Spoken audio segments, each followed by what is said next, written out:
Alright guys, I guess it's been a while since I posted anything on covering Inkscape, but I've been pretty busy. I have been working on it, working in it almost every day, so it's not like I just abandoned Inkscape or anything like that. It just haven't found a lot of time to do how-to videos, but I think it's important, and I've created kind of a workflow, and Inkscape's a big part of it, and I was going to kind of show you how to make these graphics, that like these right here. I've been making a lot of this stuff lately. Wait, a little close. But just kind of like infographics. And I mean, you can get as complex or as simple as you want, but I've made different ones. But it's kind of funny that you can take this same creative and do so many different things with it, And these are ones I'm working on a Thai site, Thai website, so most of this is in Thai, but anyway, it's really neat how you can take a little time to create these graphics and then actually kind of recycle them, because what I've started doing, and these are actually like kind of like thumbnails or whatever on the website, so they have no background. It's just kind of a PNG back without a background put up there, which I think is kind of cool. It's real clean looking. And then also I've started putting them in videos like this right here, and this is simple to make. This is free software also, and I'm planning to maybe come out with something where everything I'm kind of doing, just kind of create some videos on what I'm doing, because I'm just really trying to create a system to where, because I enjoy doing design, and I don't know, I enjoy kind of the marketing aspect of trying to get people to see what you're doing, because it's important, to get whatever you're doing in front of people.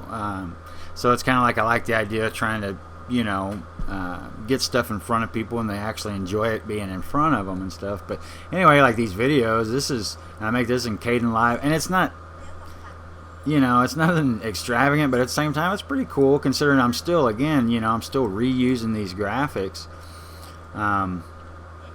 And everything I'm doing is, for the most part, is free, which again, some of the stuff I'm kind of like the flowers falling and stuff, that was on YouTube, said it was free, it was a green screen deal, and again, all that's pretty easy through Kdenlive. But is it? I don't know. I'm not selling anything here, and I'm not saying to use that if you find it. I don't know if it's copyrighted or what else. I'm just kind of showing you what I've been doing. But so anyway, you can see how you can like use these graphics multiple times, and I did kind of on a different video, kind of just creating the swirls, and there's different names for them, but just creating these little like these things here, like those lines there, and these swirls, how to create that.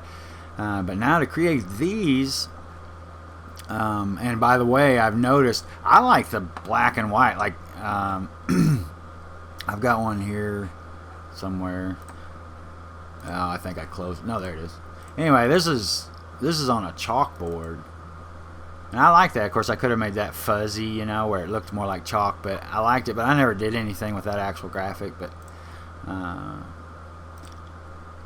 anyway, the colored ones actually, that's a note I was going to mention. Is the colored ones actually seem to get more traffic, or like they get more attention. Like Pinterest, the stuff when I posted it on Pinterest, the colored ones, the ones that are colored, actually get shown like 10, 20, 30 times more often than just the black and white ones, or just without color. So keep that in mind if you're doing stuff like this.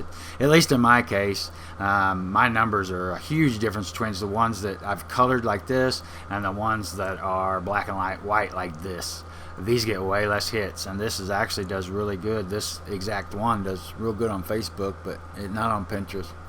So anyway, let's get down to doing some of this and trying to pack as much value in this. I haven't made a video in a while, so I'm trying to pack some value in as much as I can, as quick as I can, because I don't want to, tie you guys up all day. But so anyway, and I generally just take any picture, anything you want. Again, do your own research. What's copyrighted, what's not copyrighted, in my opinion. But hey, I'm not even a lawyer on TV. I'm not, this is not any type of legal advice, but the stuff is so modified that I don't know how much it would even matter the original source was, because I don't even try and make it look the same. But like these teeth, are from this mouth, you know, which it said it was a royalty-free image. I usually look for something that says royalty-free, but I don't do a whole lot of research on those claims because I manipulate it so much. You know, it don't look anything like it did originally. But most of the stuff I get from Pixabay. Every now and then I'll just randomly grab something if I have a hard time finding it. But so anyway, our main tools on this, and this actually takes a little bit of practice, but what I'm going to do, I've started on this, and this is just a picture of this girl. I've colored over some of it and different stuff already, but I'm going to show you kind of just how to do it. I mean, because it does take a little bit of practice, and all you're going to be using is the Bezier tool. Let me see. Yeah, we're going to redo her shoulder, I think, because I just did that a minute ago to see how long that would take me.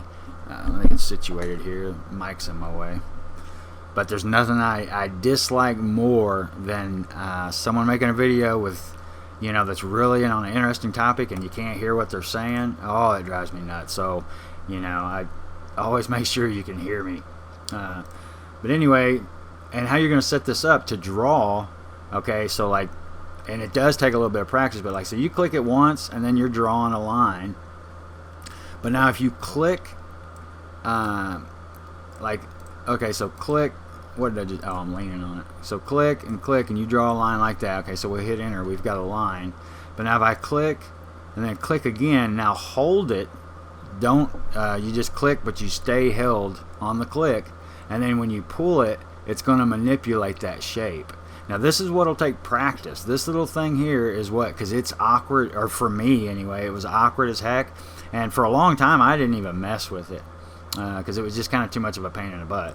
But ultimately, that's how you actually draw things, and it's really pretty easy. Like, I'll do this shoulder. Once you get dialed in, like I said, it's going to be a little awkward there at the beginning, but once you get dialed in, you'll be able to just come in and like, and I just like to just gesture things, because if you get too detailed and trying to make it too realistic, it looks squirrely. Don't use straight lines ever. Always bend everything unless you're wanting a straight line. Like if it's a edge of a phone, like if you're drawing a phone and maybe the edge of the glass, maybe that'd be straight, but ultimately you never want a straight line. You want to put a little bit of bend in every line.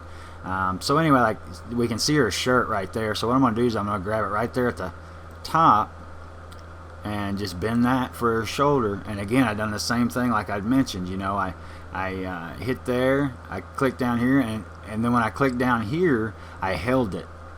Now the thing with this that you got to remember is, one, when it's in a oh, that's what I forgot to tell you. You come up here and you want this mode, the first one, create regular Bezier path, but then you want to be on ellipse. I may have mentioned that, but anyway, when you attach them, it's continuing that shape. But if you go in a all the way around in eclipse or in ellipse mode, it gets all squonky. And this is going to come into play here in a little bit because we want to color in parts of it, and you're actually going to have to change modes. But for now, just know that you can't close something in ellipse mode, or I don't. I mean, there may be a way to do it, but how I do it, I don't. But in this case, we're not going to close anything. We're just going to keep running off of that, and then it's just going to fade out. I don't like trying not to block anything in. So anyway, I'll click there, and because it's got that kind of curve like that, you could probably stop there and then bend it up like that. I'm holding the button down, the mouse button, and then when I let go, it creates that line. Now see how that's sloppy and how I don't want it to start like that. So what I got to do is hit enter, then it creates that block again. Now again, if I come up to here, and I'll show you real quick, if I went from, oh no, that'll delete the whole thing, that'd be silly. If I attach them, I showed you what happened before to where it just kind of blew itself out. There is a way to do it, but you've got to change modes. But we're just going to finish her shirt out, so we're in no danger of that happening. Alright, so, and again, I don't try and make anything look exactly like it is, because we're just kind of gesturing. We're just using her as a template, so to speak. So that's going to be her shoulder, and to make things easy, I'm going to, because coloring stuff in can be time consuming, I'm going to just kind of run this off the page like something like that, and I'm just going to color this corner in to show you what you got to do. Okay, so we're in Bezier mode. Now the thing that you've got to change to be able to enclose a shape like you can't do in ellipse mode is you're going to need to come up here and go to none for your shape. You want none, and you're still in this same mode. I keep saying this mode, showing you that right there, because remember we was using this mode before when I showed you how to make the squigglies and stuff, and that can come in effect here as long as, again, you can't close the end on it. But typically this is how I draw things out, and I don't know, it's just the way that works for me. But so anyway, you come up here and you change that to none, still in your Bezier tool, and then what you want to do is literally you're just going to outline, and you want to stay within that line. It doesn't matter if it's stop and go, kind of like how we got those stop signs. Like, see, we couldn't draw like that, draw the outline like that, because that would look terrible, you know, because it would have all these little stops and goes. But because we're going to, you know, because we're underneath, I actually probably need to zoom in, because we're going to be underneath that line, we can be all stop and go as we want. And then there's different ways, like how I run things off the page. There's different ways. You just got to kind of figure out what you want to do. In this case, we'll probably just turn it gray. Actually, I might hit the G. You can just hit G, which will turn it to gradient, and then you click it, and it'll give you a gradient. And I'll probably just gray is fine. Again, this is a demonstration. I'm not even going to use this, but I'm just kind of wanting to show you what I do. And then I will, let's see here. Let's get rid of that outline.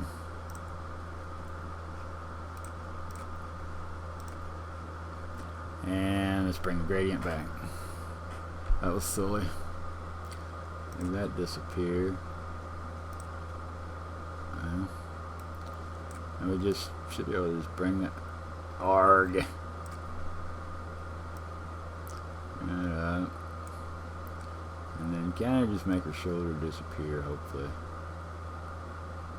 I don't know. I ain't gonna spend much time messing with that. But anyway. And again, I don't go for realism. It's like what I keep in mind is like a drawing in an old textbook, like an old illustration in a textbook in school.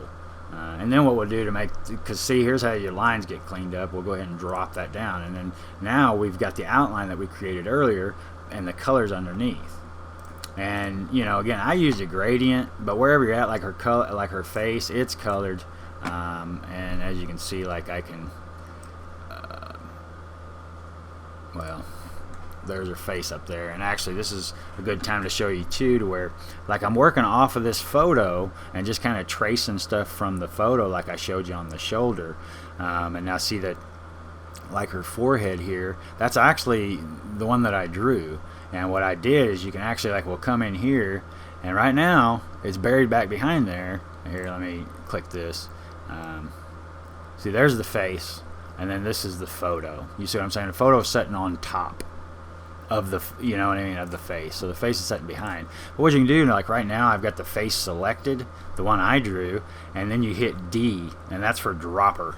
And now I can pick the color of her face to make my face back there. See what I'm saying? So I'll pick this, and I'll pick a darker one just so you'll see a difference. But see how the face turns darker? And I can go lighter. I can go wherever I want, but I mean, you know, and again, and right now I've got the thing is I've got the opacity turned down on the photo itself. So if I actually wanted a close color of her face, I would need to turn the, well, hell, why explain it when you can just do it? So if I actually wanted that color, now back to dropper, hit the D again. Oh well, hit that, then hit the D, and then now we're as close to we can get to her real color, if that makes sense. So anyway, I don't even know how long this video is. I haven't been paying attention, but I was just trying to pack a lot of information in and real quick. And again, this is something I could explain till I'm blue in the face, but it's going to take a little practice, or it did for me anyway, because when I first started I was like, man, it just ain't worth going through all that. But once you play with it a little bit, it doesn't take much, and I'm not real happy with this drawing, but again, I'm not going to use it. And you just keep playing with it, you know. It's just like her face. I can move her hair around, and you just come in here and you know, like I don't like that being all stop signy like that. So you can kind of change stuff how you need, and I actually just kind of mimic or try and minimize the lines as much as possible. And it's funny because she looks pretty ragged right now, but you can actually go in and like when I color her neck in and this in here, different things I can keep manipulating around, and again you end up with, of course this guy, he's a little scary, but you can tell it's a kid and he's grinning his face off, and I thought that looked pretty decent. So but anyway, I mean, that's how they're done, or that's how I'm doing them. There's probably better ways. I'm sure there's better ways, but anyway, that's how I'm doing it. I thought it was kind of cool tying the video and everything. And Kdenlive's free. Of course, you already know Inkscape's free. The 4 programs I use the most, and if you just want to be as creative as heck on the cheap, I would get to know Inkscape, which you're obviously already interested in. GIMP, which I've mentioned before, and I use it some. Anytime I'm going to manipulate a photo, like in this case, if I was actually going to manipulate that photo, like if I wanted to paint, just like make the teeth disappear or something, I would do that in GIMP, because I would want the control of the pixels. But in here, I'm creating these, so I don't need control of the pixels, and it would be a disadvantage in creating what I'm trying to do in illustrations. So I hope that makes sense. But anyway, yeah, the 4 programs: Inkscape, GIMP. That's generally all for images and everything that I need. Kdenlive, Kdenlive. It's available on all 3. Linux, of course. That's how I discovered all these, because most of the stuff available, like anything Adobe, is not available on Linux unless you got to run a virtual machine, and it's real resource hungry, and it just slows because my computer's old. And that's the cool thing about Linux, is my computer's like from 2012. And it runs like a champ for the most part. But so anyway, and then Kdenlive, and then the last one would be Audacity, which is 100% audio, but you can do a lot of cool effects and different stuff, and I've been playing with that a bunch, and it's real good for cleaning up audio if you get a lot of background noise and stuff like that. But anyway, yeah, those 4, man, if you can't create it with those 4, then unless you're into animation, but then there's Blender, which is a 3D modeling program. Like, yeah, you could probably, actually they have created complete movies, like animated movies with this thing, and it's free. So it's called Blender. All these, I believe, you should take away from the .org. Don't quote me on that, but any one of them that you can get on the .org, that's where you want to download it from, because that's the safe and the original. I know it's that way with Inkscape and GIMP. I'm pretty sure that's that way with Blender. Not positive on Audacity, but anyway, if it's got .org, like Inkscape.org, that's where you want to get that from. GIMP.org, I think, is where you. But at any rate, it's out there. Make sure you're not downloading viruses and stuff. But anyway, I guess if you get any questions or anything, feel free to post them below. Sorry if this went a little quick, and sorry if I stumbled through it, but I was actually right in the middle of doing some stuff, and I thought, man, this would be a good time to just touch base and show you kind of what I was been doing.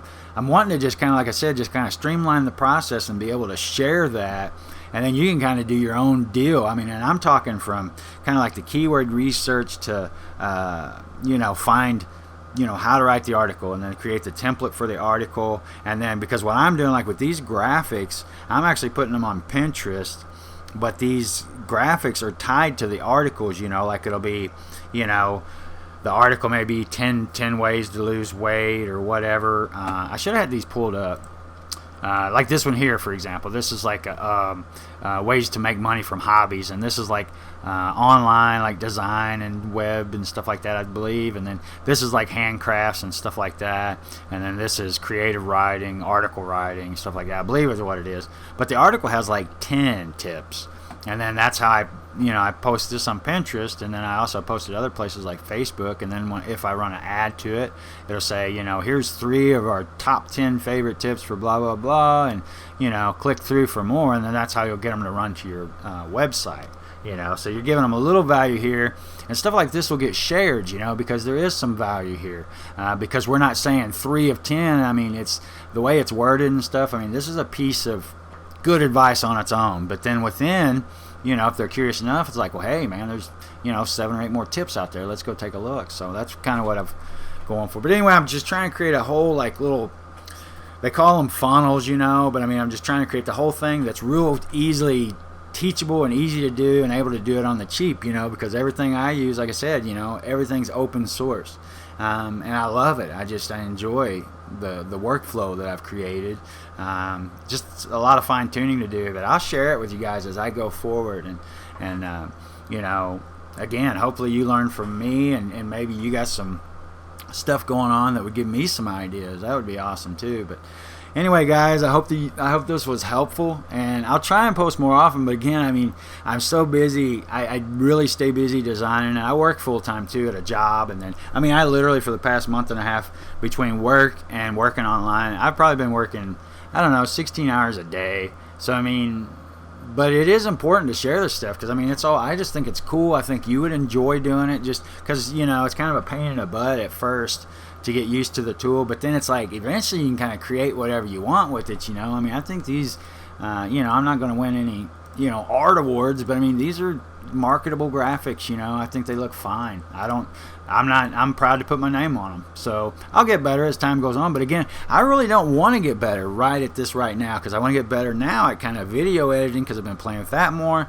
I want to more streamline the funnel as far as, you know, creating the template for being articles to be written, you know, because you can get articles written pretty inexpensively, and then you're also kind of creating a job for someone else that we're all working for that money, you know. So if you're paying it forward to others, it makes it, you know, that much more in line with you also receiving money by working online yourself. So when you get a chance to pay someone online, I actually have been paying out quite a bit lately, or quite a bit for me. I'm a cheapskate all around, but I've been, you know, paying some freelancers to do some writing and different stuff like that. So and I just feel like it's paying it forward, and you know, it's the way it is, man. But anyway, guys, hopefully that helps, and you know, wish me luck on all this stuff. I'll share, like, when stuff, you know, when I figure stuff out, hopefully I'll share with you, and we keep moving forward with this. I think it's important to teach people. For some reason, I think it's probably the most important thing I can do, and it seems like the thing that I have the least amount of time for, which is, it seems like ass backwards, right? But anyway, guys, enjoy the rest of your evening or morning or wherever you're at, and I appreciate you watching. If you got any questions or comments, feel free to post them below. Thanks, guys.